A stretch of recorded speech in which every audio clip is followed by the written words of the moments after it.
而这开年活动呢，到今年2026年为止，已经是已有23年的历史了。大家好，我是郑贤。现在我人在的地方呢，就是Karak新村的第4巷。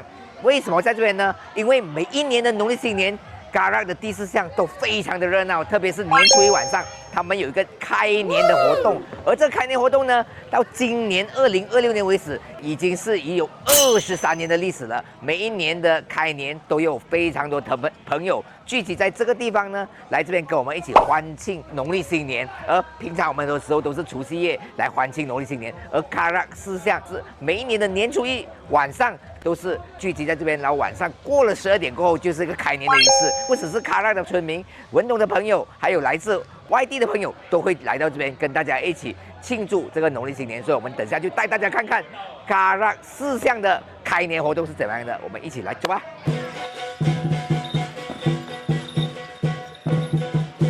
今日應該唔止Karak啦，我睇到有吉隆坡嘅朋友，有好多其他地方嘅朋友。首先喺度祝福大家喺新嘅一年馬年一切順利、健健康康，最緊要係我哋一本萬利啊！今年呢係一個好特別嘅年份，我唔多講。頭先我哋Rara已經祝福咗大家，亦都有撥款俾大家，咁我就唔多講啦。